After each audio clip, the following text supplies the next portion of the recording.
ప్రార్థన చేసుకుని సాయంత్రకాలపు కుటుంబ ప్రార్థన మనం ప్రారంభించుకుందాం. దేవాతి దేవుడు గత కాలంలో ఆయన యొక్క సహాయాన్ని, సహకారాలను మనకి అనుగ్రహించి ఆయా గ్రంథాలను నేర్చుకునేలాగా, అలాగే కొన్ని పత్రికలు మనం తెలుసుకునేలాగా దేవుడు గతించిన కాలాల్లో ఆయన సహాయాన్ని, సహకారాలను మనకు అనుగ్రహించారు. అలాగే మరి ఈరోజు కూడా నేటికి ఉదయకాల సమయంలో తీతు పత్రికని ముగించుకుని, అలాగే నిన్నటి కాల సమయంలో ఋతు గ్రంథాన్ని ముగించుకుని, మరొక నూతన పుస్తకంలోనికి నేడు సమూయేలు గ్రంథము మొదటి అధ్యాయాన్ని మనము వినేలాగున, తెలుసుకునేలాగున, నేర్చుకునేలాగున దేవుడు చక్కనటువంటి ఆయా కాలాలని, ఆయా సమయాల్ని దేవుడు తన స్వాధీనమందు ఉంచుకుని ఆయన మహోన్నతమైనటువంటి విద్యను మనం నేర్చుకునేలాగా దేవుడు మనకిచ్చిన ఈ చక్కటి భాగ్యాన్ని బట్టి మరి దేవదేవునికి నిండు మనసుతో కృతజ్ఞతాస్తుతులు, స్తోత్రాలు తెలియజేసుకొనుచు మరి సమయంలో నూతనంగా సమూయేలు మొదటి గ్రంథాన్ని మరి ఈరోజు మనం ప్రయాణం చేయబోతున్నాం మోషబాబు. కనుక నేటి దినము 7వ తారీఖు నుంచి మరి కార్యం ఈ అధ్యాయం ముగింపు అయ్యేంత వరకు దేవుడు తన యొక్క కృపను, కాపుదలను, భద్రతను, క్షేమాన్ని మరి మనకి ఈ పరిచర్యకి దేవుడు తోడుగా ఉండేలాగా మనం ప్రార్థన చేసుకుని నేటి సాయంత్రకాలపు కుటుంబ ప్రార్థనలో మనం అందరం ముందుకు వెళ్ళేటువంటి ప్రయత్నాలు చేద్దాం. మొదటిగా ప్రార్థనతో ఈ సమూయేలు గ్రంథాన్ని మనము ఎదుర్కొనేటువంటి ప్రయత్నాలు మనం చేద్దాం. సమూయేలు గ్రంథంలోనికి ఎంటర్ అయ్యేటువంటి ప్రయత్నాలు చేద్దాం. ఓకేనా మోషబాబు? చక్కగా మోషబాబు ప్రార్థనతో నేటి పరిచర్యను ముందు కొనసాగించుకుందాం. ప్రార్థన. మహాగణుడు మహోన్నతుడు మా ప్రియ పర్లకు తండ్రి, మీ ఘనమైన వంతమైన శ్రేష్టమైన నామనికి వేలాదైనా సిద్ధుడు సాధారణ చెందుకొని ఇదిగొని తండ్రి ఉదయకాల ఈ సాయంత్రకాల సమయంలో తండ్రి వేగురమైన తండ్రి మీ సన్నిధి భాగ్యాన్ని, మీ సన్నిధి కాంతులు మా మీద ప్రకాశింపజేసినందుకు మీకు వేలాదైనా సిద్ధుడు సాధారణ చెందుకొని తండ్రి ఇదిగొని తండ్రి సాయంత్రకాల సమయంలో తండ్రి మీరు కొని తండ్రి మేము నూతనంగా తండ్రి సమూయేలు మొదటి పత్రిక సమూయేలు మొదటి గ్రంథం తండ్రి మేము చదువుచుండగా నేర్చుకుంటున్నాగా మాకు సమృద్ధిమైన తెలియని ప్రజలు తండ్రి ఇదిగొని తండ్రి నిన్నటి కాలు సమయంలో తండ్రి ఋతు గ్రంథం తండ్రి మేము ముగించుకుని తండ్రి ఇదిగొని తండ్రి నూతనంగా తండ్రి సమూయేలు గ్రంథాలకు మేము ప్రయాణం వెళ్తుండగా మాకు సమృద్ధిమైన తెలియని తండ్రి ఉదయకాల సమయంలో తండ్రి తీతు పత్రిక ముగించుకోవడం తండ్రి రేపటి ఉదయకాల సమయంలో కూడా మేము ఇంకో గ్రంథాలకు మేము ఆడిపెట్టుచున్నాం. మాకు సమృద్ధిమైన తెలియని తండ్రి ఈ ప్రార్థన మా ప్రభువును మీ ప్రియకుమారుడైన మా రక్షకుడైన మా యేసుక్రీస్తు నామమున ఈ ప్రార్థన మీకు సమర్పించాలి మా ప్రియ పర్లకు తండ్రి. ఆమేన్. జై తల్లి ప్రార్థన. పర్లకు మా కణతిని కనిపించుకున్నాను తండ్రి, శాంతరాస్తుంది ఎగురమైతండి, సన్ని భాగ్యాన్ని మీ సన్నిధి కాంతి ప్రకటన చేసి మీకు తెచ్చుకున్నాను తండ్రి. శాంతకాల సమయంలో సమూయేలు మొదటిగా తండ్రి ఒకటో వచ్చి మేము చదువుతుండగా నేర్చుకుని పోతున్న తిండి కానీ నిన్నటి కాల సమయంలో ఋతుగాను ముగించుకున్నాం తండ్రి. ఈ రోజు ఉదయకాల సమయంలో తీసి రాసి పట్టుకుని ముగించుకున్నాం. రెండు పత్రిక ముగించుకున్న తండ్రి నిన్నటి కాలం ముగించుకున్న ఋతు పత్రిక నుంచి ఋతుగా నుంచి మేము చాలా విషయాలు నేర్చుకున్నాం తండ్రి. మళ్ళీ తండ్రి ఈ శాంతకాల సమయంలో సమూయేలు మొదటిగా తండ్రి 31 రోజులు తండ్రి ఈ అధ్యాయం మేము చదువుతున్నా నేర్చుకుపోతున్నాం తండ్రి. కానీ మొదటి అధ్యాయంలో తండ్రి మేము ఎవరి గురించి అయితే నేర్చుకుంటున్నాం తండ్రి, తెలుసుకున్నాం తండ్రి. వాళ్ళందరి గురించి మీరు విడిచిపెట్టలేక అవుతుంది మరి రాసుకుని తండ్రి ఈ లైసెన్స్ బిడ్డను కాని వారికి తెలియజేయండి. మాకు ప్రేమించిన స్థానిక సంఘం దీవించండి. ఓదురు వయసుకి సంఘం దీవించాలి, సంఘ కాపని దీవించండి. భోజనం ప్రియాకు కుటుంబాన్ని కూడా ఆశించండి. రెండు సంఘం శాఖను దీవించండి. నూతనంగా దర్శనం మీ సేవలను దీవించండి. ప్రార్థన యేసుక్రీస్తు నామమున పడతాను. ఆమేన్. రైట్, మంచిది నాయన. మరి సమయంలో మరి కాస్త ముందుకు వెళ్ళే ప్రయత్నాలు చేద్దాం. ప్రార్థన చేసుకుందాం. మహాపరిశుద్ధుడివైన మా ప్రేమ కలిగిన, కృప కలిగిన, పరలోకమందున్న మా కన్న తండ్రి, మీ ఘనమైన, ఉన్నతమైన, శ్రేష్టమైన, సజీవమైన నామానికి వేలాది వందనాలు, స్తుతులు, స్తోత్రాలు తండ్రి. అయా ఈ సమయంలో నాయన మీ ప్రియకుమారుడు మా రక్షకుడైన యేసుక్రీస్తు ప్రభుల వారి నామంలో పరిశుద్ధాత్మ ప్రేరణతో, పరిశుద్ధాత్మ శక్తితో, సహాయంతో నాయన మొదటి సమూయేలు గ్రంథాన్ని నేడు బైబిల్ పఠనంగా లేఖన భాగాలకు మేము చదవడానికి, నేర్చుకోవడానికి, తెలుసుకోవడానికి సిద్ధపడుతుండగా మీ యొక్క పరిశుద్ధాత్మను మాకు తోడుగా, సహాయంగా దయచేయండి. ఈ సమయంలో ప్రార్థించిన 20 బిడ్డలను జ్ఞాపకం చేసుకుంటాం ప్రభావ. అలాగే తండ్రి ఈ సమయంలో ఇటు పరిచర్య చేసుకోవడానికి మీరు మాకు అవకాశం ఇచ్చిన మా యొక్క స్థానిక సంఘాలు ఊదూరు వైఎస్ఆర్ నగర్లో ఉన్నటువంటి సంఘాన్ని బట్టి, సంఘ బిడ్డలను బట్టి, సంఘం చేస్తున్నటువంటి పరిచర్యను బట్టినైనా మిమ్మల్ని మనసారా స్తుతిస్తూ మహిమపరుస్తున్నాం తండ్రి. గత కాలంలో ఓదూరు క్రీస్తు సంఘం ద్వారాగానైనా కొన్ని కార్యాలు మేము చేసాం ప్రభా ఈ వారంలో తండ్రి. మరలా నాయన ఈ వారంలో తండ్రి రాత్రికాల సమయంలో వైఎస్ఆర్ నగర సంఘంలో జరగబోతున్నటువంటి పరిచర్ను బట్టి మీకు కృతజ్ఞతలు ప్రభా. ఇలా 2 సంఘాల్లో ఉన్నటువంటి పెద్దలని, పరిచారకులను, యవనస్తులను, వృద్ధులను, బాలులను అందరినీ జ్ఞాపకం చేసుకున్నాం ప్రభా. ప్రతి ఒక్కరు మీ మీద ఆధారపడి మిమ్మల్ని ఆనుకుని తండ్రి వారి కార్యాలు, వారి జీవితాలు మీలో ముందుకు కొనసాగించుకునే భాగ్యాన్ని దయచేయండి. అలాగే తండ్రి సంఘాన్ని కాస్తున్నటువంటి కాపరిని నాయన దైవ సేవకులను దీవించి ఆశీర్వదించి కాచి కాపాడమని వేడుకుంటూ తండ్రి ఈ సాయంత్రకాల సమయంలో జరగబోతున్నటువంటి ఒక పరిచర్య ద్వారాగా మా హృదయాలను, మా మనసులను తెరవండి. మీ ఎందు నిమిత్తమైతే ఈ కార్యాలను మా ద్వారా మీరు తలపెట్టారు ప్రభు. ఈ కార్యాల ద్వారాగా మేము మీ విద్యను నాయన మీ యొక్క జ్ఞానాన్ని ఏ రీతిగా మేము నిలుచుకోవాలో తెలుసుకోవాలో అట్టి పరిస్థితులు గుండా, అట్టి మార్గాల గుండా, అట్టి నాయన త్రోవలలో మమ్మల్ని మీరు నడిపిస్తూ ఉండగా నాయన మేము చక్కగా నడుచుకుని ప్రభావ మా జీవితాలను, కుటుంబాలను కట్టుకుని మీ కొరకు ఉన్నతంగా బ్రతికి ప్రభావ ఈ భూమి మీద కన్ను మూసి మీ చెంతకు చేరుకునే భాగ్యాన్ని, ధన్యతను వాక్యం ద్వారాగా మీరు మాకు ప్రసాదించమని అనుగ్రహించమని వేడుకుంటూ తండ్రి మరి ఈ సమయంలో జరగబోతున్న పరిచర్య అంతా నాయన నీకు మహిమకరంగా, మా అందరికీ దీవెనకరంగా, ఆశీర్వాదకరంగా మీరు జరిగించమని నడిపించమని మా రక్షకుడును, మీ ప్రియకుమారుడు, మా ప్రభు అయిన యేసుక్రీస్తు వారి నామంలో ఈ ప్రార్థన మీకు సమర్పిస్తున్నాము తండ్రి. ఆమేన్. రైట్, మంచిది నాయన. మరి యొక్క సమయంలో దేవుడు గత కాలంలో ఆయా గ్రంథాలను, ఆయా పత్రికలను మనము ముగించుకుంటూ కొనసాగించుకుంటూ మరి పరలోకమందున్న కన్న తండ్రి గారు మనల్ని ఎంతగానో ముందుకు నడిపించారు. అనేకమైనటువంటి విషయాల్ని, జ్ఞానాల్ని ఆయన మనకి నేర్పించారు, తెలియజేశారు. కనుక ఈ సమయంలో కూడా మరలా నూతనంగా ఆయన మరొక పుస్తకాన్ని చదువుకునేటువంటి భాగ్యాన్ని మనకి అనుగ్రహించారు కనుక, సమయాన్ని ఇచ్చారు కనుక, కాలాన్ని ఇచ్చారు కనుక ఈ సమయంలో, ఈ కాలంలో అనేక మంది మరి అనేక రకాలుగా ఉంటున్నప్పుడు దేవుడు మనల్ని అయితే ప్రేమించి దేవుడు మనల్ని అయితే ప్రేమించి ఏం చేస్తాడంటే చక్కగా ఆయన మనకి సమయాన్ని ఇచ్చారు, ఆయన కాలాన్ని ఇచ్చారు. ఇవ్వబడిన ఈ కాలంలో, ఈ సమయంలో ఆయన కొరకు మనం ఫలించేవారుగా, ఆయన కొరకు మనం జీవించేవారుగా ఉండేటువంటి ప్రయత్నాలు మనం చేద్దాం. చక్కగా శ్రద్ధగా దేవుని మాటలు వినడానికి మీరు ప్రయత్నాలు చేయాలి. అలా ఎలా ఉండకూడదు. దేవుని సన్నిధి అనగానే చాలా క్రమశిక్షణతో, చాలా శ్రద్ధతో, ఓపికతో, నిరీక్షణతో దేవుని మాటల కొరకు, దేవుని కార్యాల కొరకు మీరు సిద్ధపడాలి. ఓకేనా మోషబాబు? రైట్. ఇప్పుడు మనం నూతనంగా మరొక గ్రంథంలోనికి మనం వెళ్ళే ప్రయత్నాలు చేయబోతున్నాం. మొన్నటి కాల సమయంలో ఋతు గ్రంథంలోనికి ఋతు ఆ పరిచర్యలో మనందరం ముందుకు వెళ్ళాం. ఋతు గ్రంథంలో ఉన్నటువంటి మరి ఆ పరిస్థితుల గుండా మనం ప్రయాణాలు చేసాము. చక్కగా ప్రయాణాన్ని చేసుకుని, కొనసాగించుకుని, ముగించుకుని మరలా బయటకు వచ్చేసాం. మరలా ఇప్పుడు ఎక్కడికి మనం ట్రావెల్ చేస్తున్నాం అంటే సమూయేలు గ్రంథంలోనికి ట్రావెల్ చేస్తున్నాం. ఈ సమూయేలు గ్రంథంలో మరి అనేక పర్యాయాలు, అనేక సందర్భాలు, చాలా విశేషమైనటువంటి జ్ఞానం ఈ గ్రంథాల మీద ఆధారపడి ఉంది. ప్రతి 66 పుస్తకాలకి ఒక్కొక్క గ్రంథము, ఒక్కొక్క ఆయుపొట్టు. ఇవి పునాదులు లాంటివి అనమాట. ఈ పునాదుల మీదే నూతన నిబంధన గ్రంథం అంతా కట్టబడింది. బేసిక్ ఏంటంటే, పునాదులు ఏంటంటే పాత నిబంధన గ్రంథము. కనుక పాత నిబంధన గ్రంథము పునాదులు లాంటివి. అవి క్రీస్తు ద్వారాగా నూతనంగా మత్తయి సువార్త దగ్గర నుంచి ప్రకటన గ్రంథం వరకు ఇవన్నీ ఏంటంటే ఆ పైన కట్టబడినటువంటి కట్టడాలు అనమాట. ఆ పైన కట్టబడినటువంటి కట్టడాలు లాంటివి. పునాదులు ఏంటి, పిల్లర్స్ ఏంటి, పాత నిబంధన గ్రంథం. నూతన నిబంధన గ్రంథం ఏంటి, పైన కట్టేటువంటి కట్టడాలు. చక్కగా గృహాన్ని, చక్కగా ఒక ఇంటి బిల్డింగ్ ఎలాగైతే సమకూర్చబడి ఉంటుందో అలాగా ఇప్పుడు మనం పునాదుల్లోనికి వెళ్తున్నాం అన్నమాట. పునాదుల్లో భాగంగా ఇప్పుడు మనం నేర్చుకోబోతున్నటువంటి గ్రంథం ఏది, సమూయేలు గ్రంథం. ఇప్పుడు ఈ సమూయేలు గ్రంథంలోనికి మనం ఎంటర్ అవబోతున్నాం, ట్రావెల్ చేస్తున్నాం. ఇప్పుడు సమూయేలు గ్రంథంలోనికి అడుగు పెడుతున్నాం. ఇప్పుడు ఇక్కడ నుంచి ఈ అడుగు మరలా మనం ఎప్పుడు బయటకు వస్తామంటే 31 రోజులు కావాలి. అప్పటి వరకు మనం అలా చక్కగా ట్రావెల్ చేద్దాం, ప్రయాణం చేద్దాం. Are you ready? ఓకేనా? ఇప్పుడు మన సమూయేలు గ్రంథంలోనికి ఎంటర్ అవుదాం. ఒకసారి మీ గుర్తులను తెలియజేయండి. సమూయేలు గ్రంథంలోనికి మనము ప్రయాణించేద్దాం. ఓకేనా Mahesh Babu? Are you ready? Right. Okay, right. ఇప్పుడు ఈ సమూయేలు గ్రంథంలో మొట్టమొదటిగా ఎన్ని అధ్యాయాలు ఉన్నాయి?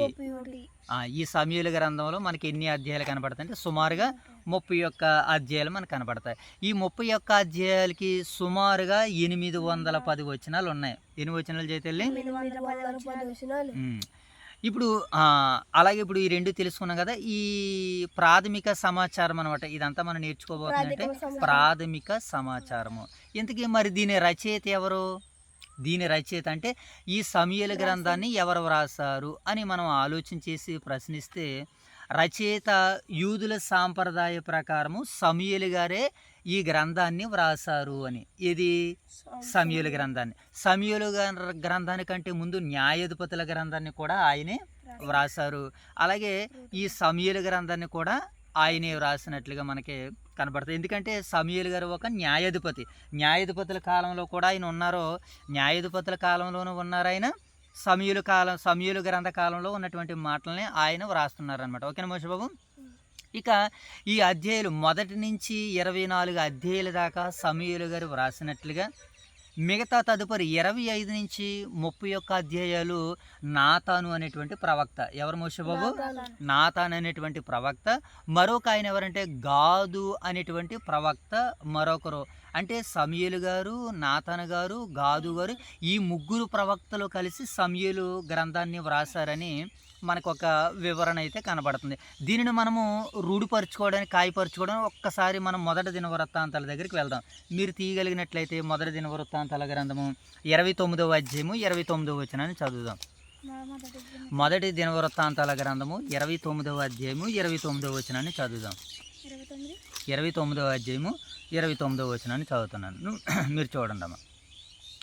రాజైన దావీదునకు జరిగిన వాటినన్నిటిని గూర్చి, అతని రాజరికం అంతటిని గూర్చి, పరాక్రమం అంతటిని గూర్చి, అతనికిని ఇశ్రాయేలుకు దేశముల రాజ్యములన్నిటిని వచ్చిన కాలమును గూర్చి దీర్ఘదర్శి సమూయేలు. ఎవరటనైనా?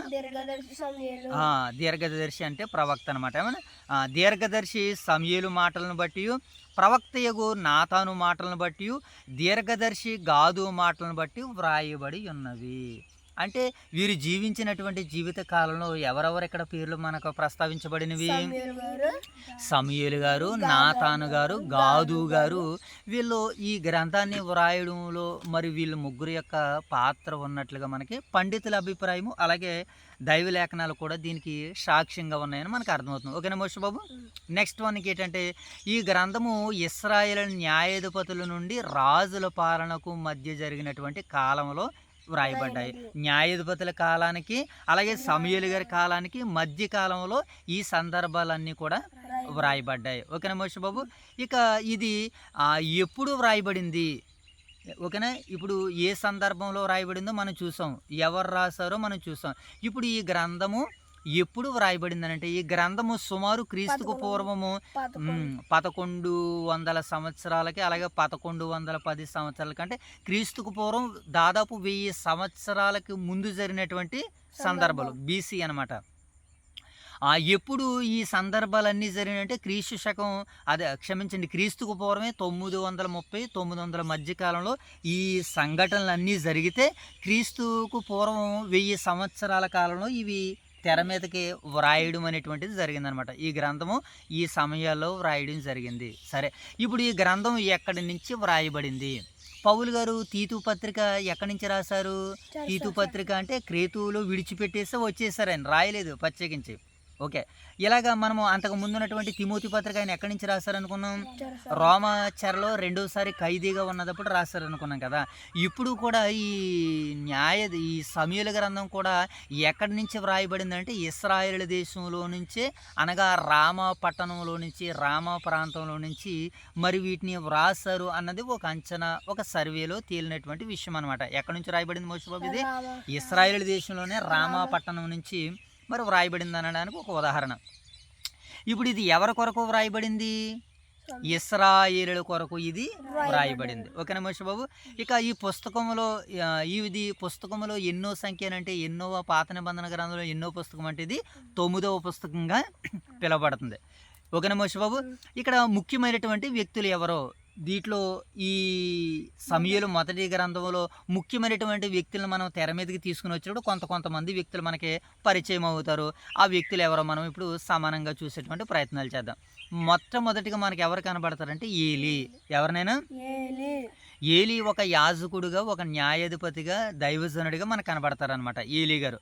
ఇక మరొక ఆయన ఎవరు అని అంటే హన్నా గారు. ఎవరినైనా?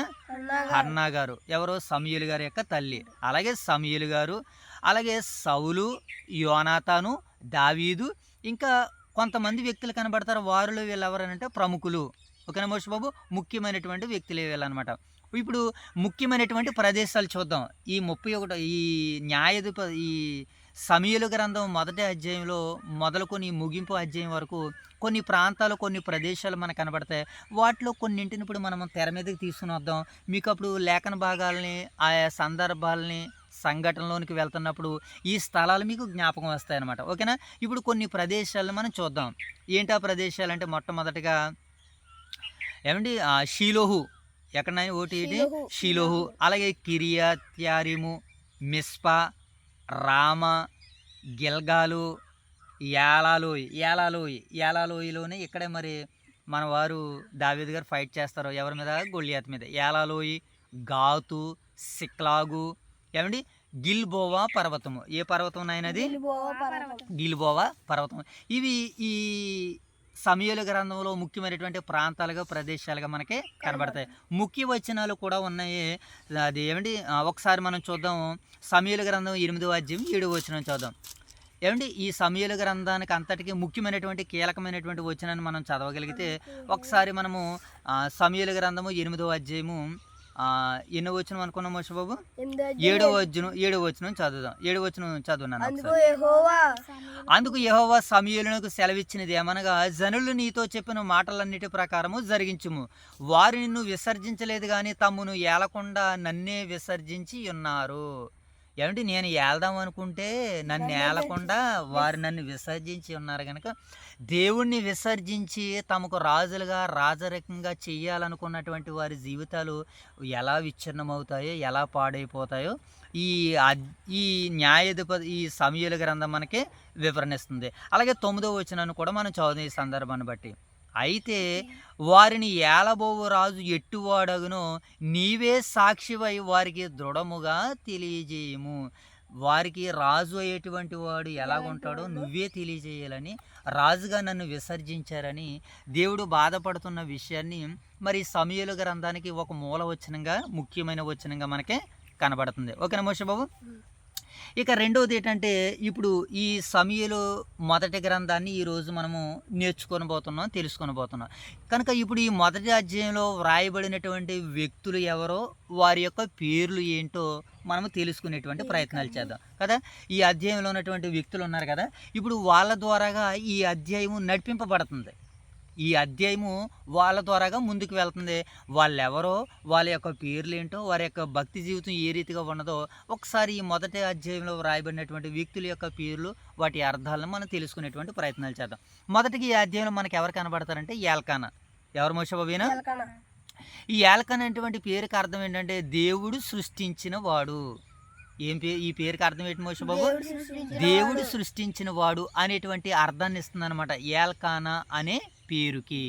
ఇక దేవుడు పొందినవాడని వ్రాయబడింది. దేవుడు పొందినవాడని అర్థాన్ని ఇస్తుంది అనమాట. ఈయన ఎవరో భక్తిపరుడైనటువంటి లేవీయుడని మనకి దైవ గ్రంథం సెలవిస్తుంది. ఓకేనా.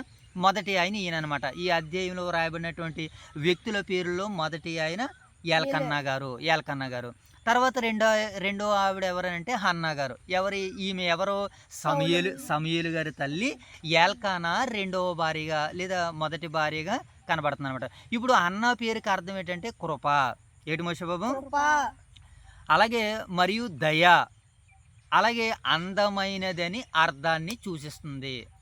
ఎవరి పేరుకి ఇది? హన్నా పేరుకి అర్థము కృప, దయ, అందమైన అని అర్థాన్ని చూపిస్తుంది అనమాట. ఈమె ఎల్కానా భార్య, అలాగే సమూయేలు గారి తల్లి, దేవుని యందు ఎంతో నమ్మకం ఉంచిన ప్రార్థన పరురాలు. ఏమండి ఈవిడ ఎవరినైనా దేవుని యందు నమ్మకం ఉంచినటువంటి మంచి ప్రార్థనా పరురాలు అని మనకు అర్థమవుతుంది. అలాగే పెనిన్నా. ఎవరు ఈవిడ? పెనిన్నా అనగా ఎల్కానా గారి యొక్క రెండవ భార్యగా మనకి కనబడుతుంది. ఓకేనా. ఈవిడి పేరుకి, పెనిన్నా పేరుకి అర్థం ఏంటంటే ముత్యము లేదా రత్నం. ఏమండి ఓకేనా. ముత్యము లేదా రత్నం అనేటువంటి అర్థాన్ని సూచిస్తుంది అనమాట. ఎల్కానా రెండవ భార్య అనమాట ఈవిడ. ఓకేనా. తర్వాత మనకి సమూయేలు గారు కనబడుతున్నాడు. సమూయేలు అనేటువంటి పేరుకి అర్థం ఏంటయ్యానంటే దేవుడు విన్నాడు లేదా దేవుణ్ణి అడిగి పొందినవాడు అనేటువంటి అర్థాన్ని సూచిస్తుంది సమూయేలు గారి పేరుకి. ఓకేనా మోషబాబు. ఇక తర్వాత ఏలీ గారు ఎవరో ఈ అధ్యాయంలో మనకు కనబడుతున్నటువంటి మరొక ఆయన ఎవరనంటే ఏలీ గారు. ఏలీ ఎవరో? దేవుని యాజకుడు. న్యాయాధిపతి. కనుక ఈ పేరుకి అర్థం ఏంటంటే ఉన్నతమైనటువంటి వాడు అని అర్థాన్ని సూచిస్తుంది. ఏలి అనేటువంటి పేరుకి అర్థం ఏంటి మోషబాబు? ఉన్నతివాడు. ఉన్నతమైనటువంటి వాడు అని మనకు కనపడుతుంది. ఈయన ఎక్కడుండేవాడంటే షిలుహులో యాజకుడిగా ఉన్నాడు. అలాగే న్యాయాధిపతి. హన్న ప్రార్థన చూసి ఆశీర్వదించినటువంటి దైవ సేవకుడిగా మనకి ఈయన కనబడుతున్నాడు. ఓకేనా. ఇక నెక్స్ట్ వన్ ఎవరంటే హోప్ని ఫినెహాసులు ఉన్నారనమాట. హోప్ని ఫినెహాసులు ఎవరు? వీళ్ళిద్దరూ కూడా ఏలి యొక్క కుమారులు అనమాట. ఎవరు వీళ్ళు? హోప్ని ఫినెహాసు. ఇప్పుడు హోప్ని అనేటువంటి పేరుకి అర్థం ఏంటంటే ముష్టి. ఏంటినైనా ముష్టి. ఏలి పెద్ద కుమారుడు, ఇతను యాజకుడు అనమాట. ఇప్పుడు చిన్న కుమారుడు ఫినెహాస్ ఉన్నాడు కదా, ఫినెహాస్ అనేటువంటి పేరుకి అర్థం ఏంటంటే ఏమండి వెండి లేదా కంచు. ఏటి మోషబాబు? వెండి లేదా కంచు. వెండి లేదా కంచు రంగు అనేటువంటి అర్థాన్ని ఇస్తుంది అనమాట. ఇక మరొక ఆయన మనం చూడగలిగినట్లయితే యెహోరాము. ఎవరినైనా? యెహోరాము. ఏల్కానా తండ్రి అనమాట. ఈయన కరుణ గలవాడు. ఎవరినైనా? కరుణ గలవాడు. ఎవరైనా? యెహోరాము గారు అనగా ఏల్కానా తండ్రి. ఏల్కానా ఎవరో? సమూయేలు గారి తండ్రి. అంటే సమూయేలు పేరట గ్రంథంగా వ్రాయబడినటువంటి ఆ సమూయేలు గారు దేవుని సేవ చేయడానికి ఇశ్రాయేలులో మొట్టమొదటి ప్రవక్తగా, న్యాయాధిపతిగా, యాజకుడిగా ఉన్నటువంటి ఈయన పూర్వీకుల గురించి మనం ఆలోచన చేయబోతున్నాం. వీళ్ళ తాతగారు ఎవరట? యెహోరాము. ఏల్కానా గారి తండ్రి. ఆయన కరుణ గలవాడు.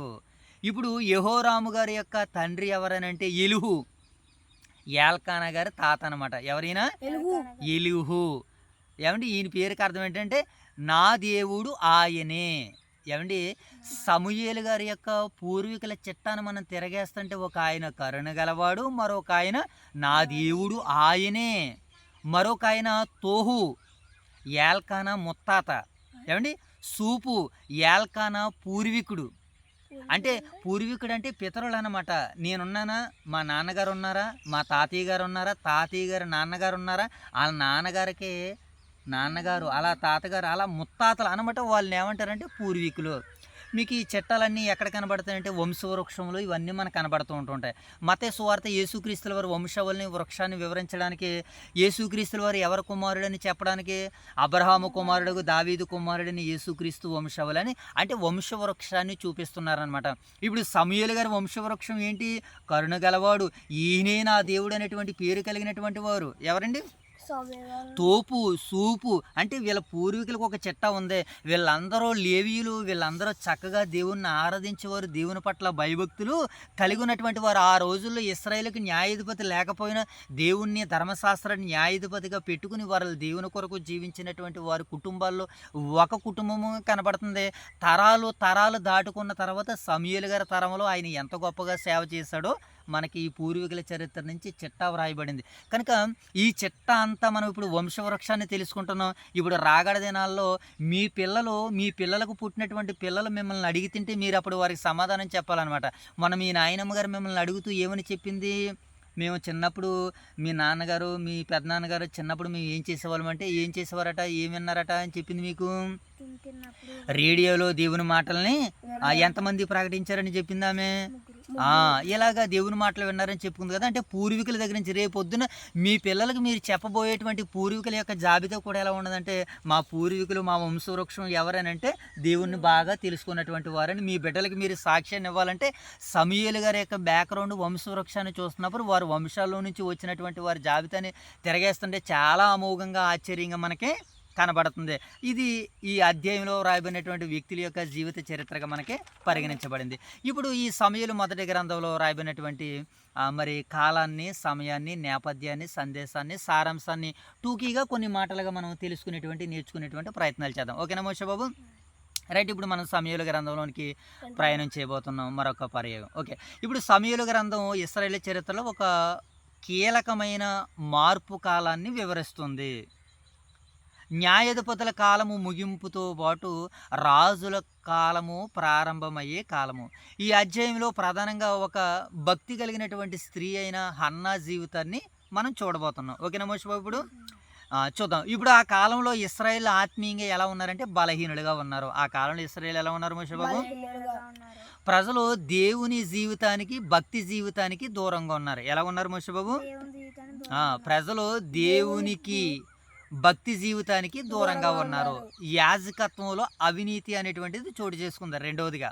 అలాగే ఏమండి యాజకుల్లో కూడా ఏం చోటు చేసుకుంది? అవినీతి చోటు చేసుకుంది. ఈ సమయంలో దేవుడు ఒక క్రొత్త తరానికి సిద్ధమవబోతున్నాడు. ఒక కొత్త తరానికి, కొత్త కార్యానికి సిద్ధపడబోతున్నాడు.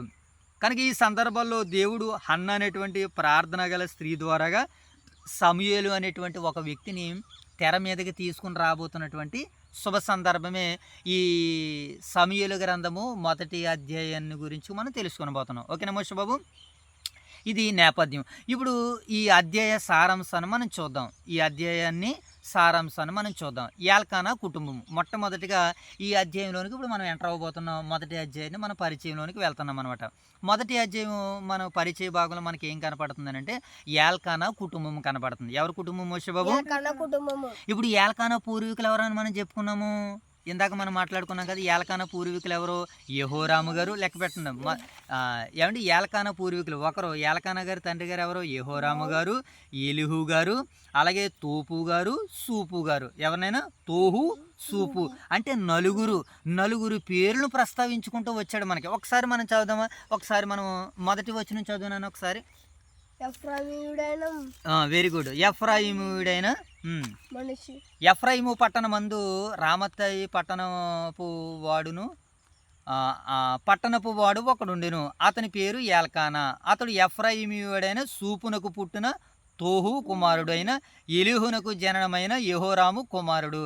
చూసారా, ఎల్కానాను పరిచయం చేయడానికి తన పూర్వీకులను గురించి ఎంతమందిని గురించి చెప్పుకుంటూ వస్తున్నాడు. కనుక ఇప్పుడు ఈ అధ్యాయం మనకి ఎంతమందితో ప్రారంభమవుతుందంటే ఏమండి, ఎల్కానా గారి యొక్క పూర్వీకులతో మనకి ఈ అధ్యాయం ప్రారంభమవుతుంది. కనుక మొదటి రెండు వచనాలు అతనికి 2 భార్యలు ఉంటారు. ఎవరికి? ఎల్కానా గారికి 2 భార్యలు ఉంటారు. వారిలో ఒకరు హన్న, రెండవ వారు పెనిన్న. ఇప్పుడు హన్న ఎలాగుందంటే సంతానం లేని దానిగా ఉన్నది. అన్న ఎలా ఉంది మోషే బాబు? మరి పెనిన్న పిల్లలు కలిగిన దానిగా ఉంది. ఎప్పుడైతే పెనిన్న పిల్లలు కలిగి హన్నాకు పిల్లలు లేరో ఏమండి, హన్న ఎలాగుందనంటే బాధపడుతుంది. హన్న ఏం చేస్తుంది? బాధపడుతుంది. కనుక ఆ రోజుల్లో పిల్లలు లేకపోవడం అనేటువంటిది అవమానకరం కనుక బాధ కనుక అప్పుడు ఈ బాధనంతా, ఈ అవమానాన్నంతా ఆవిడ ఏం చేస్తుంది? భరిస్తుంది. Very good. ఇక ఇది మొదటి 2 వచనాలు ఈ సందర్భాలను మనకు తెలియజేస్తున్నాయి. ఇక రెండవ సందర్భాన్ని మనం చూద్దాం. 3 నుంచి 8 వచనాలు. ఏంటి మోషే బాబు? 3 నుంచి 8 వచనాలు మనకి ఏం కనబడుతుంది అంటే హన్నా యొక్క ఏమండి బాధ మరియు హింస. అన్నగారికి ఏం కలుగుతుంది మోషే బాబు? బాధ మరియు హింస. ఏమండి ప్రతి సంవత్సరం వీళ్ళు ఏం చేస్తారంటే శిలోహులకు వెళ్ళి అక్కడ బలులు అర్పిస్తున్నారు. ఎక్కడికి వెళ్ళి బలులు అర్పిస్తున్నారు వీళ్ళు? బైబిల్ అలా పట్టుకోకూడదు, చాలా కంట్రోల్గా పెట్టుకోవాలి నేను. అండ్ వీళ్ళు ఎక్కడికి వెళ్ళి బలి అర్పిస్తున్నారు? శిలోహులకు వెళ్ళి దేవునికి బలి అర్పిస్తున్నారు. ఇప్పుడు దేవుడు ఇశ్రాయేల్ అందరికీ ఒక చట్టాన్ని చేశాడు. ఏంటి ఆ చట్టం? ఏంటి? మీరు కనాను దేశానికి వెళ్ళినటువంటి తర్వాత, మీరు ఆ దేశాన్ని స్వతంత్రం చేసుకున్నటువంటి తర్వాత మీరు ఏటాటా ఎక్కడికి రావాలంటే నా సన్నిధికి మీరు కూడుకుని రావాలి. నా సన్నిధి ఎక్కడైతే నేను ఉంచానో అక్కడికి మీరు యాత్రలు చేయాలి. అక్కడికి వచ్చి మీరు నాకు బలులు, సమాధాన బలులు, పాప పరిహారార్థ బలులు, ఏమండి మీ అర్పణలు, మీ కానుకలు, వీటినన్నిటినీ నా సన్నిధికి తీసుకుని రావాలని చెప్పాడు. ఇప్పుడు న్యాయాధిపతుల కాలం వచ్చేసరికి దేవుని సన్నిధి ఎక్కడ ఉందంటే షిలోహులో ఉంది. షిలోహు ప్రాంతం ఎక్కడుంది? ఎఫ్రాయిము మన్యంలో ఉంది. ఎక్కడ ఉంది మోషే బాబు? దేవుని సన్నిధి ఎఫ్రాయిము మన్యంలో ఉంది. ఇప్పుడు అదే మనం చదువుకున్న సమూయేలు మొదటి గ్రంథం 1వ వచనంలో దేవుని సన్నిధి ఎక్కడ ఉందంటే షిలోహులో ఉంది. దేవుని సన్నిధికి అప్పటికి యాజకులుగా ఎవరు ఉన్నారంటే లేవీయుడు, అది ఏలీ గారు మనకి కనబడుతున్నారు. తన కుమారులు 2 హోప్ని, ఫినెహాసులు కనబడుతున్నారు. ఇప్పుడు వీళ్ళు ఎల్కానా, పెనిన్న వారి భార్యలు 2 ఆయన కలిసి ఇప్పుడు ఎక్కడికి వస్తున్నారు? షిలోహుకు, దేవుని మందిరానికి వస్తున్నారనమాట. చూద్దాం దేవుడు ఏం చెప్పాడు? ఒక చట్టాన్ని చెప్పాడు అనమాట. నిర్గమకాండము ఒకసారి మనం అక్కడికి వెళ్దాం. నిర్గమకాండం 23వ అధ్యాయం 14వ వచనం చదువు. నిర్గమకాండము 23వ అధ్యాయము మీరు చదవండి. మీరు తీశారు కదా, చదవండి. నేను చదివినప్పుడు మీరు జాగ్రత్తగా చూడండి. 24వ అధ్యాయము 23వ అధ్యాయం 14వ వచనం చదువు. 14వ వచనం చదువునాను ఒకసారి. సంవత్సరమునకు 3 మారులు నాకు పండగ ఆచరింపవలను. దేవుడు ఎన్నిసార్లు చేయమన్నాడు ఇశ్రాయేలు ప్రజలతోటి? సంవత్సరానికి 3 సార్లు నాకు పండగ చేయాలి. సంవత్సరానికి ఎన్ని నెలలు మోషే బాబు? 12 నెలలు. 12 నెలలని 3 భాగాలు చేస్తే 3 4 12. అంటే 4 నెలలకు ఒకసారి ఇశ్రాయేలు ప్రజలందరూ ఎక్కడికి వెళ్ళాలి? దేవుని సన్నిధికి వెళ్ళాలి. వెళ్ళేటప్పుడు ఎలా వెళ్ళాలి? కింద మాట చెప్తున్నాడు చూడండి. పులిన రొట్టెలో పండగను ఆచరించాలట. ఈ సంవత్సరానికి 3 మార్లు దేవుని సన్నిధిలో కలుసుకున్నటువంటి పురుషులందరూ కూడా ఏం చేయాలట మోషే బాబు? పులిన రొట్టెల పండగను ఆచరించాలి. తర్వాత నేను నీకు ఆజ్ఞాపించినట్లు అబీబు నెలలో నీవు ఐగుప్తులో నుండి బయలుదేరి వచ్చేదివి గనక ఆ నెలలో నియామక కాలములను బయలుదేరి వచ్చేదివి గనక ఆ నెలలో నియామక కాలములు యందు 7 దినములు పులిన రొట్టెలను తినవలను. నా సన్నిధిని ఎవడు ఏం చేయకూడదట? ఒట్టి చేతులతో కనబడకూడదు. 16 వచనం. నీవు పొలములో విత్తిన నీ వ్యవసాయములో తొలి పంట యొక్క కోత పండుగను పొలములోని నీ వ్యవసాయ ఫలములను నీవు కూర్చుకొనిన తర్వాత సంవత్సరాంతమందు ఫల సంగ్రహ పండుగను ఆచరించాలి. తర్వాత మాట చూడండి. ఇప్పుడు 17 వచ్చిన ఇంపార్టెంట్. మనం 17 వచ్చిన చదువునాను. సంవత్సరమునకు 3 మార్లు పురుషులందరూ కూడా ప్రభు అయిన యెహోవా సన్నిధిని ఏం చేయాలట? కనబడాలి. అంటే పురుషులందరూ కూడా ఎక్కడ కనబడాలి? ఇప్పుడు దేవుని సన్నిధిలో కనబడాలి. ఇప్పుడు షిలోహులో ఉన్నటువంటి దేవుని సన్నిధికి ఇప్పుడు ఎవరు వస్తున్నారు? ఎల్కానా గారు వస్తున్నారు. తన కుటుంబ సమేతంగా వచ్చి అక్కడ దేవునికి ఏటా బలులు అర్పిస్తున్నారట. ఏటా కూడా ఏం చేస్తున్నారు? బలులు అర్పిస్తున్నారు. దేవునికి అక్కడ మొక్కులు చెల్లించుకుంటున్నారు. ఓకేనా? ఇది ఈ అధ్యాయంలో మనకు కనబడుతున్నటువంటి సందర్భం. అలాగే దీనిని మనం పురస్కరించుకోవడానికి ఇశ్రాయేలు ప్రజలకి దేవుడు కట్టడలు ఇచ్చాడు కదా. మరొకసారి ద్వితీయోపదేశకాండంలో మాట్లాడుతూ ఒకసారి 16 అధ్యాయము 16 వచనం చదువుదాం చూడండి. ద్వితీయోపదేశకాండము 16వ అధ్యాయము 16 వచనం కూడా చదువుదాం. 16వ అధ్యాయము 16 వచనం చదువుదాం. ఏటికి 3 మార్లు అనగా పొంగని రొట్టెల పండగలోను వారముల పండగలోను పర్ణశాలల పండగలోను నీ దేవుడైన యెహోవా ఏర్పరచుకున్న స్థలమున నీ మగవారందరూ ఆయన సన్నిధిని కాపాడాలి. నీ దేవుడు ఏర్పరచుకునేటువంటి స్థలంలో ఇప్పుడు దేవుని యొక్క సన్నిధి ఎక్కడుంది? ఇప్పుడు షిలోహు ప్రాంతంలో ఉన్నది. ఇప్పుడు షిలోహు ప్రాంతంలోనికి ఎవరు వస్తున్నారు? ఏల్కన్నా భార్య హన్నా గారు, పెనిన్నా గారు, వీళ్ళందరూ కుటుంబ సమేతంగా వచ్చి ఇప్పుడు దేవుని సన్నిధిలో అర్పణలు, బలులు, కృతజ్ఞతలు దేవునికి అర్పిస్తున్నారు. ఇంకా తర్వాత మాట చూద్దాం చూడండి. నీ దేవుడైన యెహోవా ఏర్పరచుకునే స్థలమున మగవారందరూ నీ దేవుడైన యెహోవా సన్నిధిని కనబడవలను.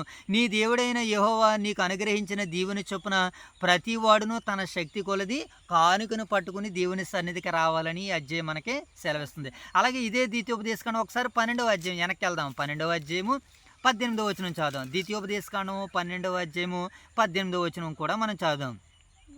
నీ దేవుడైన యెహోవా ఏర్పరచుకునే స్థలముననే నీవును నీ కుమారుడును నీ కుమార్తెయు నీ దాసుడును నీ దాసియు నీ ఇంట నుండి లేవీయులు కలుసుకుని నీ దేవుడైన యెహోవా సన్నిధిని తిని నీవు చేయు ప్రయత్నములన్నిటిలో నీ దేవుడైన యెహోవా సన్నిధిని సంతోషించెదవు. నీవు నీ దేశములోనున్న దినములన్నీ లేవీయులను నువ్వు విడవకూడదు. వాళ్ళు ఎక్కడ దేవుని సన్నిధిని అయితే ప్రత్యక్షం చేశారో అక్కడ మీరు ఉండేలాగా, అక్కడ మీరు నివసించేలాగా, అక్కడ నాకు బలి అర్పించేలాగా, అక్కడ నాకు దహన బలి కానుకలు ఇచ్చేవారుగా మీరు ఉండాలి. మీ జీవిత కాలంలో మీరు ఎవరిని విడవకూడదు? లేవీల్ని విడవకూడదు. ఎందుకనంటే లేవీల దగ్గరే దేవుని యొక్క ధర్మశాస్త్రం ఇవ్వబడిందని మనకి 3 నుంచి 8 వచనాలు వివరణిస్తుంది అనమాట. పెనిన్న హన్నాను ఏం చేస్తుందంటే ఎగతాళి చేసేది. పెనిన్న ఏం చేసేది మోషే బాబు?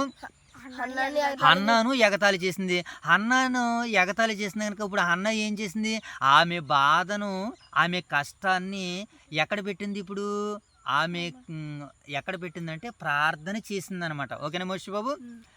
హన్నా ఏం చేసిందంటే తనకు వచ్చినటువంటి ఆ కష్టాన్ని, ఆ బాధను అంతటిని కూడా ఆమె బాధను ప్రార్థనలో పెట్టి దేవునికి మనం చేసుకుంది. సరే, ఇక 3వదిగా మనం చూసినాడు హన్నా ప్రార్థన కనబడుతున్నారట. ఏంటి మోషే బాబు? హన్నా ప్రార్థన మనకి 9 నుంచి 18 వచనాల్లో ఈ భాగాలు మనకి వివరించబడతాయి అనమాట. హన్నా గారు ఎలా ప్రార్థన చేశారు.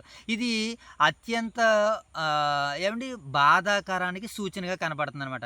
విరిగిన హృదయంతో ప్రార్థించింది ఆవిడ. హన్నా గారు ఎలా ప్రార్థించారు మోషే బాబు? విరిగిన హృదయంతో కన్నీళ్లతో దేవునికి మొర్ర పెట్టుకుంది ఆవిడ. కన్నీళ్లతో ఏం చేసింది మోషే బాబు?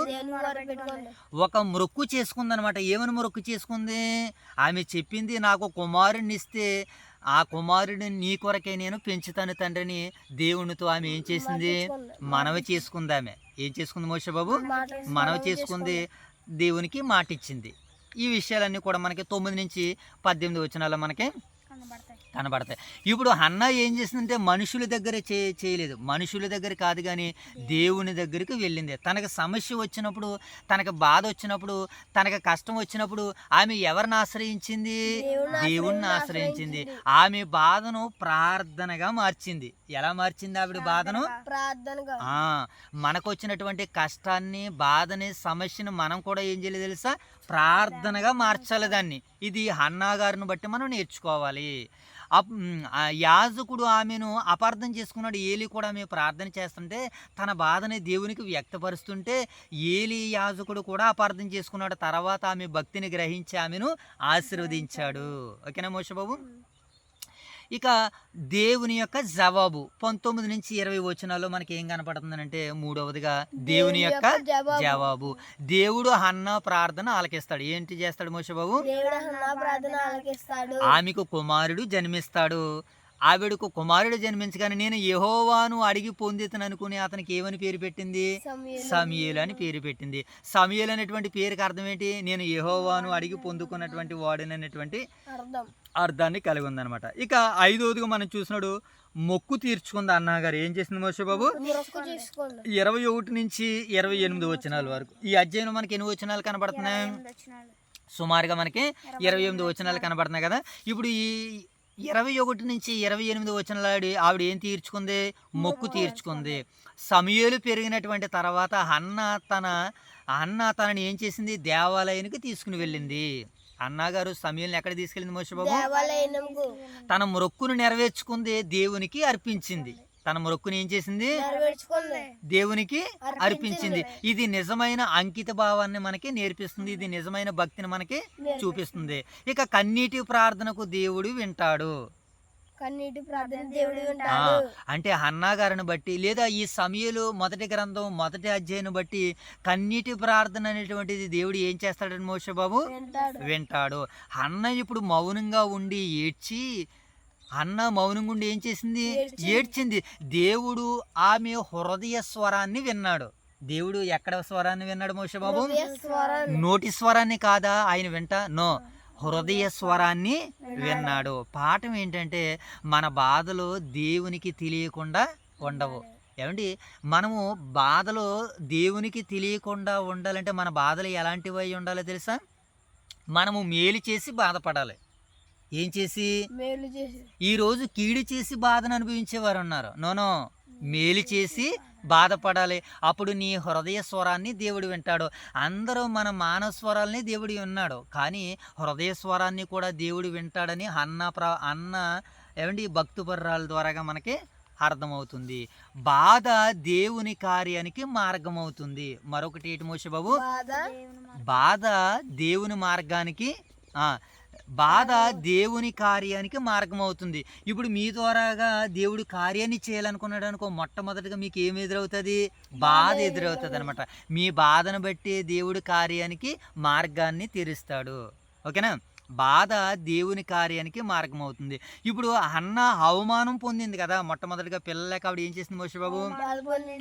హన్నా అవమానము ఏమండి పొందింది కనుక సమూయేలు అనేటువంటి కుమారుణ్ణి పొందుకుంది. కొన్నిసార్లు దేవుడు మన బాధల ద్వారాగా గొప్ప కార్యాన్ని చేయడానికి సిద్ధపడుతూ ఉంటాడని ఈ అధ్యాయం మనకి వివరణ లేదా సందేశాన్ని ఇస్తుంది. నిజమైన ప్రార్థన ఎక్కడి నుంచి వస్తాయంటే పెదాల నుంచి కాదు కానీ హృదయం నుండి వస్తుంది. ఇప్పుడు ఏలి తన పెదాలను చూశాడు, తన హృదయంలో ఉన్నటువంటి బాధనైతే ఏలి చూడలేకపోయాడు. ఇప్పుడు మనం చూస్తున్నాం దేవుని వాక్యం ద్వారాగా. ఓకేనా మోషే బాబు? నిజమైన ప్రార్థన ఇప్పుడు ఎక్కడి నుంచి వస్తుంది? హృదయంలో నుంచి వస్తుంది. హృదయ స్వరాన్ని దేవుడు వింటాడు. హన్నా మాటల కంటే ఏమండి హృదయంతో ప్రార్థించింది. హన్నా గారు ఏం చేసింది మోషే బాబు? మాటల కంటే హృదయంతో ప్రార్థించింది. ఏమండి అలాగే దేవునికి ఇచ్చిన వాగ్దానాలన్నింటినీ నిలబెట్టుకుందామే. ఆవిడ ఏం చేసింది మోషే బాబు? హన్నా తన కుమారుణ్ణి దేవునికి అర్పించింది. ఆమె విశ్వాసము ఏమంటే క్రియలలో కనబడుతుంది. ఆవిడ విశ్వాసం ఎలా కనబడుతుంది మోషే బాబు? క్రియలలో కనబడుతుంది. ఇక చివరిగా ఈ అధ్యాయము మనకి ఏమి నేర్పిస్తుందని మనము నేర్చుకోవడానికి ప్రయత్నం చేద్దాం. ఈ అధ్యాయం మనకి ఏమి నేర్పిస్తుంది? టూకీగా కొన్ని లేఖన భాగాలు మనం చదివేసి ముగించేసుకుందాం. ఓకేనా మోషే బాబు? మొదటి మాట మనం చదువుదాం. Okay, very good. సమూయేలు గ్రంథము ఇప్పుడు మొదటి అధ్యాయము మొదటి వచనం చదువుకుంటూ నేటి పరిచర్యలో మనం అందరం ముందుకు వెళ్ళిపోదాం. ఎఫ్రాయిము మన్యమందు రామాతాయి సీము పట్టణముపు వాడును ఒకడుండెను. అతని పేరు ఏం పేరట మోషే బాబు? యాల్కన్నా. అతడు ఎఫ్రాయిమీయుడైన సూపునకు పుట్టిన తోహు కుమారుడైన ఎలుహుకు జననమై యెహోరాము కుమారుడు. అతనికి 2 భార్యలుండిరి. ఈ హన్నా గారికి ఎంతమంది భార్యలట?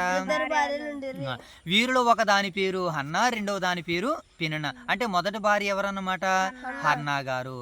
ఏమండి, పెనిన్నాకు పిల్లలు కలిగారు కానీ హన్నాకు పిల్లలు లేకపోయారట. పిల్లలు ఎందుకు లేరు? పిల్లలు లేకుండా చేస్తుంది ఎవరో? దేవుడే అన్నటువంటి విషయాన్ని మనం అర్థం చేసుకోవాలి. దేవుడు ఈ భూమి మీద మనకి కొన్నింటిని కొదువుగా ఉంచాడు అని అంటే వాటిని మనం ప్రార్థన ద్వారాగా పొందుకోవాలి. ప్రార్థన చేసిన తర్వాత కూడా మనకు రాలేదంటే అవి మనకి ఆశీర్వాదం కాదని మనం గమనించాలి. ఆశీర్వాదము ప్రార్థన ద్వారా కానీ మనం పొందుకోవాలి.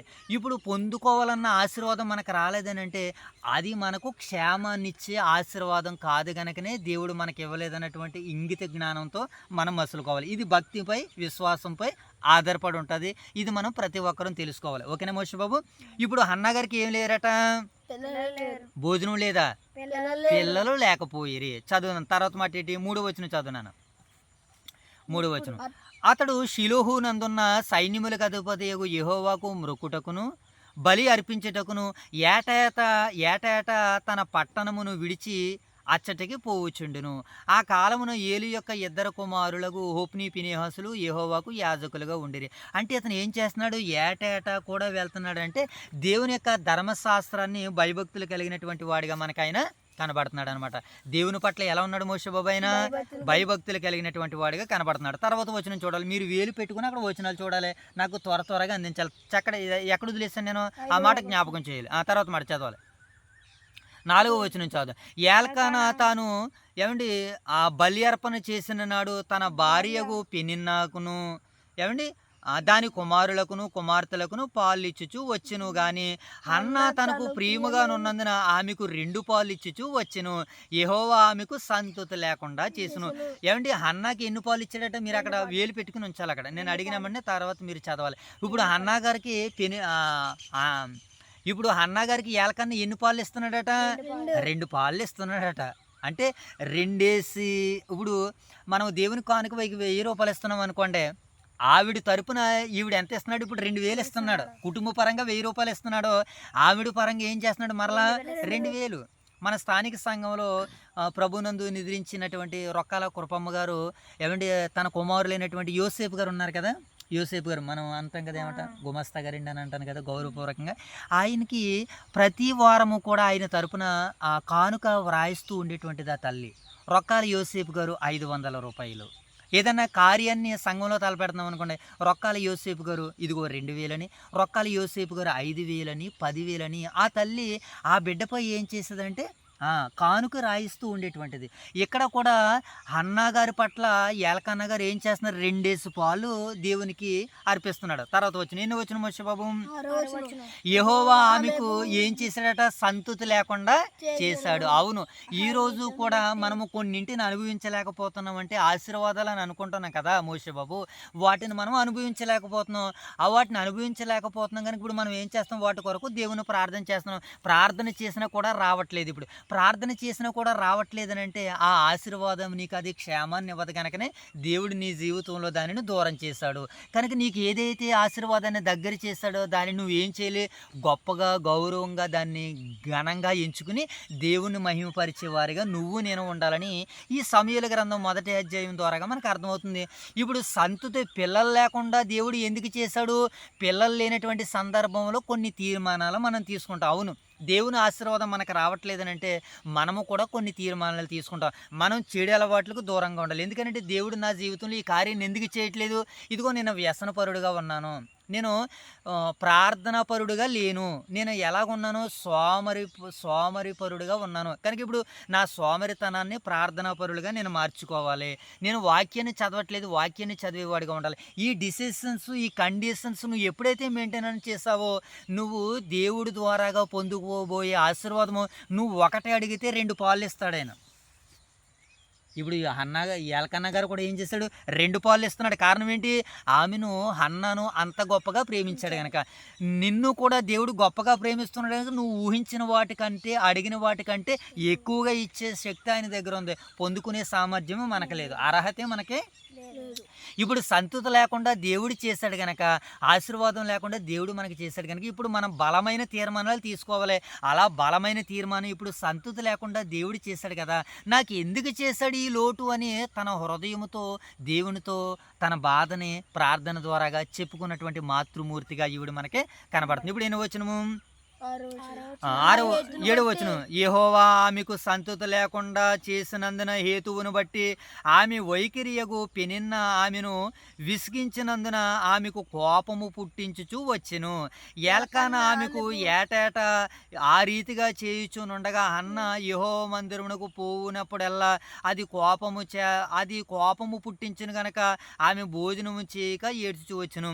ఏమంటే దేవుని మందిరానికి వెళ్ళినప్పుడు కూడా ఏం చేస్తుందట, ఆమె వైరియగు పెనిన్న బాధ కలిగిస్తూనే ఉంది, అప్పుడు ఏడుస్తూనే ఉందంట ఆమె. 8వ వచనం. ఆమె పెనిమిటి అయిన ఎల్కానా, హన్నా నీవెందుకు ఏడ్చుచున్నావు, నీవు భోజనము మానుటి ఎలా, నీకు మనోదిక్కము ఎందుకు కలిగినది, 10 మంది కుమారుల కంటే నేను నీకు విశేషమైన వాడిని కానా అని ఆమెతో చెప్పుచూ వచ్చెను. వారు షిలోహులో అన్నపానములు పుచ్చుకునిన తర్వాత ఏమండి హన్నా లేచి యాజకుడైన ఏలీ ముందర స్తంభము దగ్గరనున్న అవసానం మీద కూర్చుని ఉండగా దుఃఖాక్రాంతులై వచ్చి యెహోవా సన్నిధిని ప్రార్థన చేయుచు బహుగా ఏడుస్తుందట. ప్రార్థన చేస్తే ఏం చేస్తుంది మోషబీడ, సైన్యములకు అధిపతిగా యెహోవా నీ సేవకురాలైన నాకు కలిగి ఉన్న శ్రమను చూసి నీ సేవకురాలైన నన్ను జ్ఞాపకము చేసుకుని నీ సేవకురాలైన నాకు ఒక మగపిల్లను దయచేసిన ఎడల వానికి తల మీద మంగళకత్తి వేయక రానియక వాడు బ్రతుకు దినములన్నిటిని నేను వానిని యెహోవాకు అప్పగింతనను మొక్కుబడి చేసుకొనిను. ఆమె యెహోవా సన్నిధిని ప్రార్థన చేయుచుండగా, అంటే ఇప్పుడు పిల్లలు లేకపోవడంతో ఆవిడ తీసుకున్నటువంటి నిర్ణయం ఏంటి, నాకే గాని పిల్లలు పుడితే మొదట కుమారుని నీకే ఇచ్చేస్తానని మొక్కుకుందామె. అది ఎలాంటి బలమైన నిర్ణయాలు తీసుకుంటామని దేవుడు కొన్ని ఆశీర్వాదాలను మనకి దూరము చేస్తాడు. నాకే కానీ బండి ఉంటే నువ్వు ఎక్కడ మీటింగ్లు పెట్టి అక్కడికి నేను వచ్చేస్తానని దేవునితో మనం చేసుకుంటూ నేను నా చిన్నతనంలో నేను క్రైస్తవ్యంలోనికి వచ్చిన ప్రారంభ దినంలో అప్పుడు మా అమ్మగారు ఎమ్మటిని నేను ఎలా అడగగానే ఆవిడ అలా డబ్బులు పంపించింది. అప్పుడు దేవుని సన్నిధికి ఎక్కడున్నా సరే సమయానికి బండేసుకుని వెళ్ళిపోయేవాడిని. డ్యూటీలో ఎక్కడున్నా సరే, డ్యూటీలో ఒకవేళ ఉన్నా సరే పర్మిషన్ అడిగి వెళ్ళి దేవుణ్ణి ఆరాధించేవాడిని, దేవుని సేవించేవాడిని. ఆ తదుపరి ఇంకా దేవుడు ఆయన పనిలో ముందుకు వెళ్తున్న విధానం అంటే మరొక బండి ఇచ్చాడు, ఆ బండి కాదని మరొక ఆటోని ఇచ్చాడు, మరొకటి ఇంకా ఆయన పనిలో అనేకమైనటువంటి వాటిని ఆయన అనుగ్రహించారు. అవును, మనం అలాంటి తీర్మానాలు తీసుకోవాలని దేవుడు ఆశిస్తున్నాడు. ఇప్పుడు అన్నా కూడా నాకు బిడ్డని తండ్రి బిడ్డనిస్తే నీకు ఇస్తానన్నది. ఈ మాట గురించికే దేవుడు ఆమెకి సంతతి లేకుండా పిల్లలు లేకుండా చేశాడు. ఈ మాట వస్తుందని. అవును, నీకు నాకు ఈరోజు దేవుడు ఆకలిని ఎందుకు పెడుతున్నాడంటే ఆకలి ద్వారాగా ఆయన నువ్వు మహిమపరచాలి. ఏమండి, నీ దీనస్థితి ద్వారాగా ఆయన్ని మహిమపరచాలి. నీ సమస్య ద్వారాగా నువ్వు ఆయన మీద అనుకోవాలి. నీ కష్టం ద్వారాగా ఆయన నువ్వు కొనియాడేవాడిగా ఉండాలి. శ్రమలలో కూడా ఆయన్ని స్తుతించేవాడిగా ఉండాలి, సేవించేవాడిగా ఉండాలి. అప్పుడు నీ విశ్వాసాన్ని, నీ భక్తిని చూసి నీకు కావలసిన వాటికి ద్వారాలని దేవుడు, నువ్వు ద్వారాలు తెరుచుకున్నావు అనుకో, అవతల వాడు ఎవడో మూసే ప్రమాదం ఉంటుంది. నువ్వు ద్వారాలు తెరిస్తే అవతల వాడు మూసే ప్రమాదం ఉంటుంది. దేవుడు తెరిస్తే ఆయన తీయగా మూయివాడు ఎవడ కూడా లేడు. అందుకనే పాతాళ లోక ద్వారములు నీ ఎదుట నిలవనేరవు అని చెప్పాడు పేతురుతో. సంఘం ముందు ద్వారాలు ఏం చేయడం మోషబాబు. తర్వాత అప్పుడు ఏం జరిగింది, తర్వాత వచ్చిన యెహోవా సన్నిధిని ప్రార్థన చేయుచు బహుగా ఏడ్చుచుండును, ఆమె కనిపెట్టుచుండును. ఏం చేస్తుందట, ఏలి ఆమె నోరు కనిపెట్టుచు ఏం చేశాడట ఆయన, ఏలయనగా హన్న తన మనసులోనే చెప్పుకొనుచు ఉండెను. ఆమె పెదవులు మాత్రం ఏం చేస్తున్నాడు మోషబాబు, కదిలిచుండెను. ఆమె స్వరము వినబడక యుండెను. గనుక ఏలి ఆమెను ఏమనుకున్నాడట మోషే బాబు, మత్తురాలిదై ఉన్నదనుకుని, ఎంతవరకు నువ్వు మత్తురాలివయ్యుందువు, నీవు ద్రాక్షరసం నీ యొద్ద నుండి తీసివేయమని చెప్పగా, అన్నా అది కాదు నా ఏలినవాడా, నేను మనోదుఖము గల దానినై ఉన్నాను. ఎంత బాధను అనిపిస్తుందో చూడు మోషే బాబు. ఆవిడ పిల్లలు లేక చాలా సమస్యల్ని, చాలా బాధను ఆవిడ ఏం చేస్తుంది, భరిస్తుంది.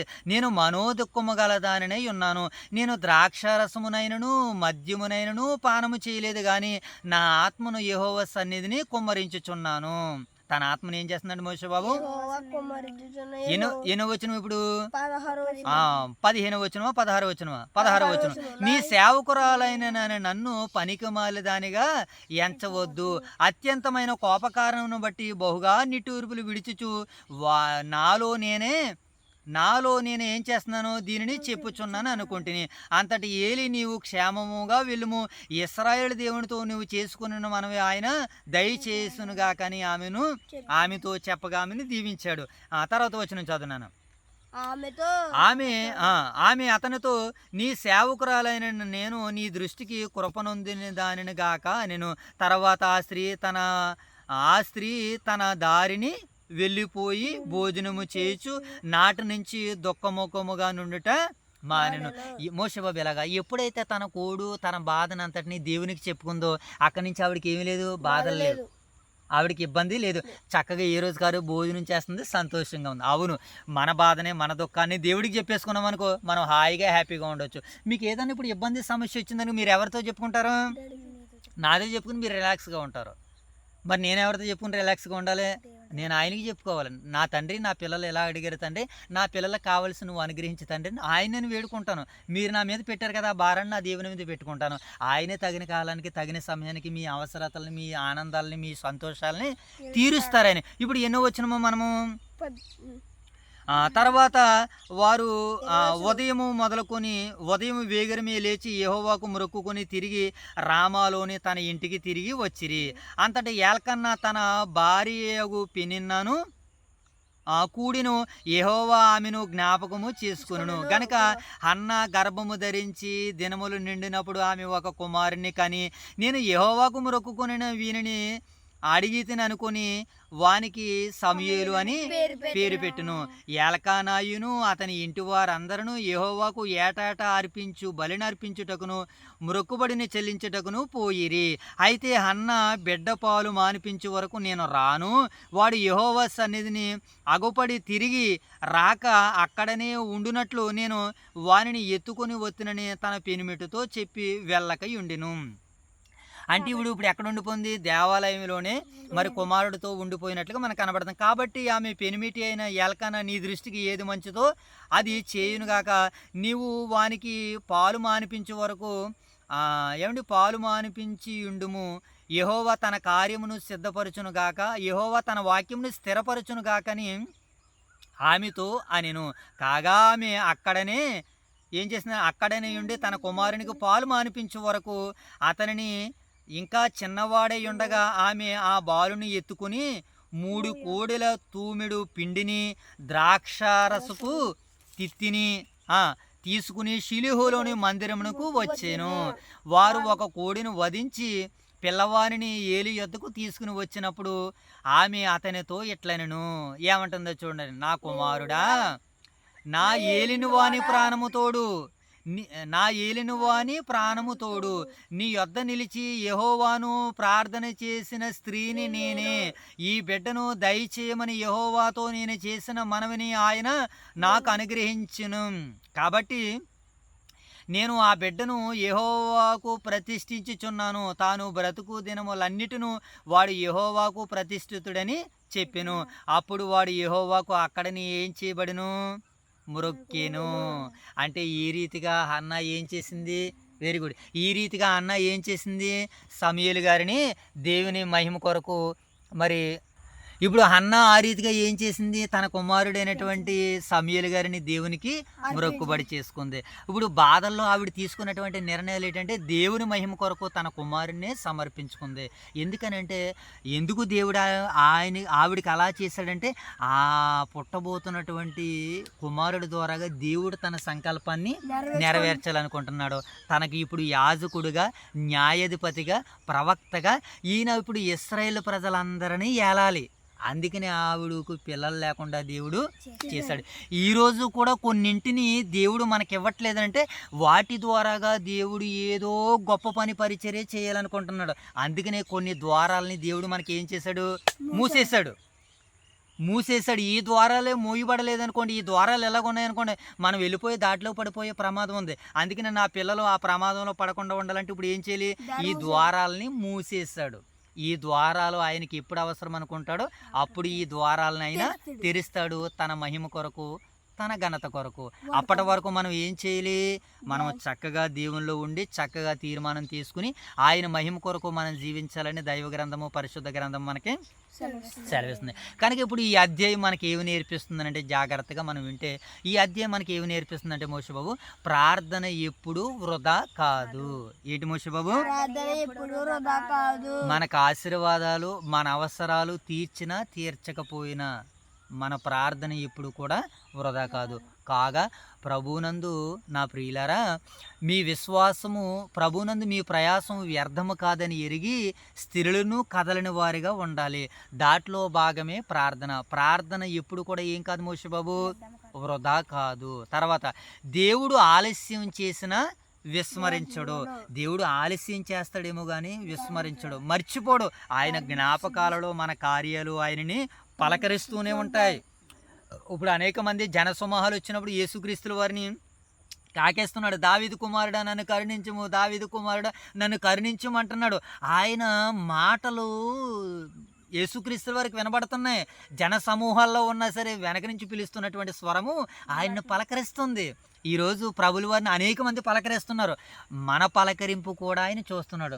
నీ పలకరింపులో ఓదార్పు ఉన్నది.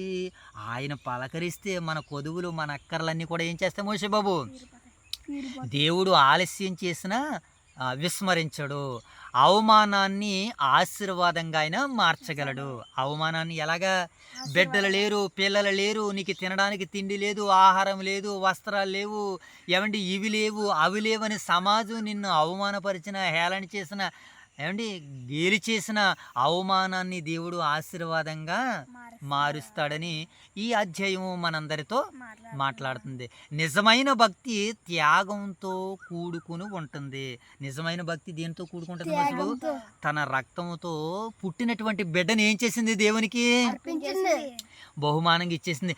లేక పుట్టాడు, మరలా పిల్లలు పుడతారో పుట్టరో, పిల్లలు పుడితే ఎంత పుట్టకపోతే ఎంత, నేను బిడ్డను కన్నాను, నేను గొడ్రాలనైతే మాత్రము కాదు, ఈ మాట నాకు కావాలి, ఒక బిడ్డ కన్నా పర్వాలేదు అన్న సంతోషంతో పోతే పోయింది, ఉంటే ఉంది, నా దేవుడికి నేను ఇచ్చేస్తానంతే, బిడ్డనని అనుకుంది.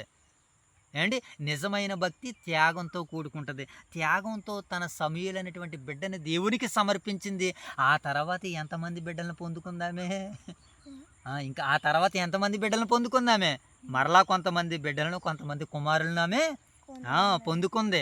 త్యాగంతో కూడుకున్నటువంటి భక్తి ఏం కాదు మోషబాబు, వృధా కాదు. నిజమైన భక్తి త్యాగంతో కూడుకుంటది. నువ్వు ఇచ్చేది, దేవుడు మనకి ఇచ్చేది ఆయనకి ఇస్తావా ఇవ్వమని ఆయన చూస్తాడు. ఎవరైతే ఇచ్చేవారిగా ఉంటారో వారిని దేవుడు మెచ్చేవారిగా చూస్తాడు. దేవుడు విరిగిన హృదయాన్ని ఉపయోగిస్తాడు. దేవుడు ఏం చేస్తాడు, ఆయన విరిగిన హృదయాన్ని వినియోగించుకుంటాడు. దేవుడు విరిగిన హృదయాన్ని ఉపయోగించుకుంటాడు. ఒక మాట మా నాన్నగారు ఎప్పుడు ఆ పాటను వింటూ ఉండేటువంటి వాడు. ఏమంటే అద్దం విరిగిపోతే అతుకు పడదని పాట పాడుకుంటూ అలాగా ఆనందిస్తూ ఉండేటువంటి వాడు. మనకి కూడా లోకంలో ఒక సామెత ఉంది, విరిగిపోతే అద్దం పగిలిపోతే అతకదట. అద్దం పగిలిపోతే ఏం చేయదు మోషబాబు, అతకదు. ఒకవేళ అతికిన అది రూపాలని వికృత ఆకారంలో చూపిస్తుంది. అందుకని విరిగిపోయి చిట్లిపోయిన అద్దం దగ్గరికి వెళ్ళి చూడండి, ఈ పక్కన ఆ పక్కన ముఖం కూడా కనపడుతుంది. కానీ దేవుడు విరిగిన హృదయాల్ని కట్టాలనుకుంటున్నాడు ఆయన. అది మనుషులు అక్కడ ఆగిపోరు, పగిలిపోతే అర్థం అతకబడదు, రూపాలు మారిపోతాయి. కానీ దేవుడు అంటున్న మాట ఏంటి తెలుసా? దేవుడు విరిగిన హృదయాల్ని ఉపయోగిస్తాడు. అవును, విరిగింది ఆమె హృదయము తన మహిమ కొరకు దేవుడు వాడుకున్నాడు. ఈరోజు కూడా తన మహిమ కొరకు విరిగిన హృదయాలుగా మనం ఉంటే దేవుడు ఆశీర్వదించడానికి సిద్ధంగా ఉన్నాడు. దేవుడి కొద్దిపాటి మాటలను మన వినికిడిలో 30 దంతలుగా 60 దంతలుగా 100 అంతలుగా ఫలింపజేయను గాక. ఆమెను ప్రార్థన చేసుకుందాం. మీరందరూ కూడా శిరస్సు ఉంచినట్లయితే, తల ఉంచినట్లయితే.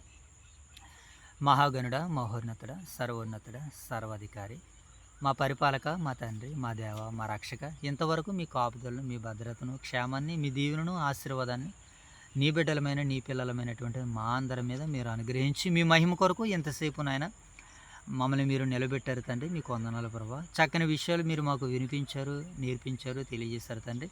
ఈ మాటలో నానా మా వినికిడిలో మీరు ఫలింపజేయండి.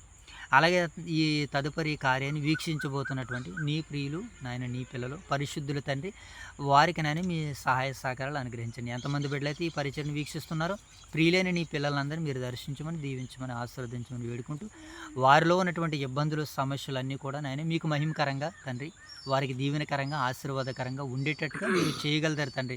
విరిగిన హృదయాన్ని యెహోవా ఆలస్యం చేయడం అంటున్నావు తండ్రి.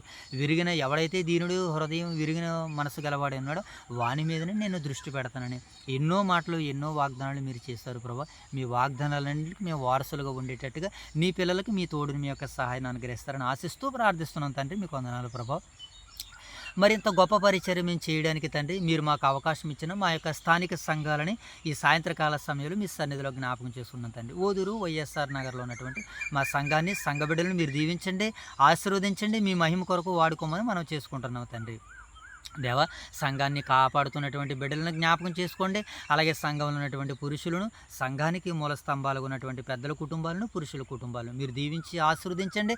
అలాగే సంఘానికి, 2 సంఘాలకి నాయకత్వ బాధ్యతను, అలాగే కాపరి బాధ్యతను, ఉపదేశకులుగా ఉండి చక్కటి మాటలతో మా యొక్క లోటుపాట్లన్నింటినీ సవరిస్తూ తండ్రి మమ్మల్ని మీ మహిమ కొరకు నిలబెడుతున్న మా ప్రియులు దైవజనులు లావరజ్ గారిని, వారి యొక్క కుటుంబాన్ని, వారి సతీమణి గారిని, వారిని మీరు దీవించారు ప్రభా, ఆశీర్వదించారు, మీ మహిమలో వాడుకుంటున్నారు ప్రభా. రాత్రి అనక పగలనక మీ పరిచర్యలో నిరంతరం విరామం లేకుండా, విశ్రాంతి లేకుండా నాయన తండ్రి కష్టపడుతున్న కుటుంబాన్ని మీరు జ్ఞాపకం చేసుకుంటున్నాను తండ్రి. నాయన దైవ సేవకులు బలహీనులుగా నాయన ఉంటే నాయన వారిని బలవంతులుగా చేయండి.